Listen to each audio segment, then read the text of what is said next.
还有什么比女兵被俘更让人绝望？二战期间，107名日本女中学生在军国主义的洗脑下主动参战，高喊着要为天皇献身。可随着战局的恶化，日军指挥官以避免他们落到美军手里为由，让自家士兵看管这些女兵。然而接下来发生的事情却成为他们噩梦的开始，就连身为敌方的美军都不忍直视。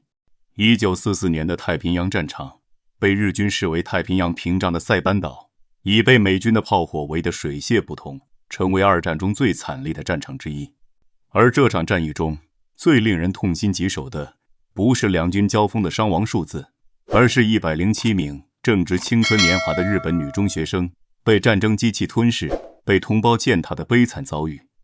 这107名女中学生全都来自塞班岛当地的日本女子中学，年龄最小的只有14岁，最大的也不过17岁。在他们踏上战场之前，整个日本社会都在疯狂灌输军国主义思想。大日本帝国妇人会的宣传渗透到了每一个家庭，每一所学校，报纸、广播、教科书里全都是为天皇献身光荣，大东亚共荣神圣的口号，将战争包装成一场正义的圣战。而女性的使命也从相夫教子被扭曲成了为皇军服务，为国家牺牲。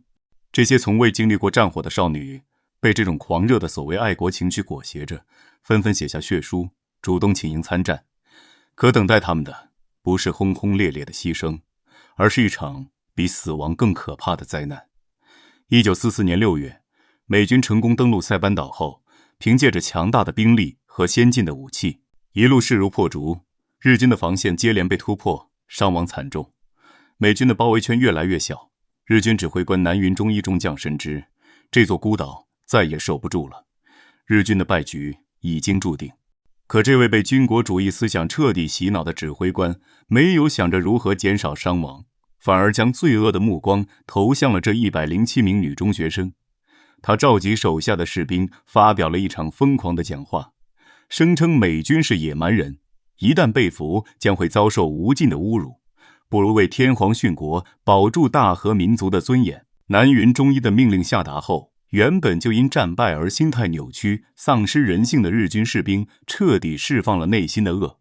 他们不再掩饰自己的贪婪与残暴，蜂拥着冲向这些女中学生，将她们强行分开，肆意欺凌。这些曾经怀着所谓爱国梦想的少女，此刻沦为了日军士兵发泄情绪、满足私欲的工具。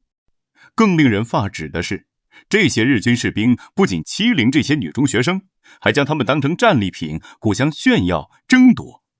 他们丝毫没有顾及这些少女也是自己的同胞，丝毫没有意识到自己的行为是多么残暴与无耻。他们被军国主义思想彻底洗脑，认为这些少女的牺牲是理所当然的，认为自己的行为是为了国家。可实际上，他们不过是在满足自己的私欲，在践踏生命的尊严。这样的悲剧在战壕里每天都在上演。107名女中学生，一个个被折磨得形容枯槁，眼神空洞。她们曾经清澈的眼眸里再也没有了青春的光芒，只剩下无尽的恐惧和绝望。直到7月6日，南云忠一中将败局已定，在司令部里剖腹自杀，结束了自己罪恶的一生。而那些参与欺凌女中学生的日军士兵，一部分在随后的战斗中被美军击毙，一部分则在绝望中自杀。可他们留下的罪恶却永远无法抹去。7月10日，美军彻底占领塞班岛，开始打扫战场。当美军士兵走进日军曾经的营地，走进那些阴暗的山洞时，眼前的一幕让他们震惊不已。他们在山洞里发现了107具少女的尸体，这些少女有的蜷缩在角落，有的倒在地上，全都一丝不挂，身上布满伤痕。显然，他们在生命的最后时刻遭受了无尽的折磨。在场所有人都沉默了，他们见过战场上的血腥厮杀，见过士兵们的英勇与残忍，可他们从未见过如此残暴、如此令人发指的暴行，更从未想过一支军队竟然会对自己的同胞，对一群手无寸铁的少女下此毒手。有美军士兵回忆说，当他看到那些少女的尸体时，内心充满了震撼与同情。但这些悲剧的发生从来都不是偶然，而是军国主义的疯狂造成的。其实在塞班岛战役中，这样的悲剧不止这一起。日军在败局已定的情况下，不仅残害了这107名女中学生，还逼迫岛上的平民，无论老人、妇女还是孩子，走向万岁崖，高呼着天皇万岁，纵身跳崖殉国。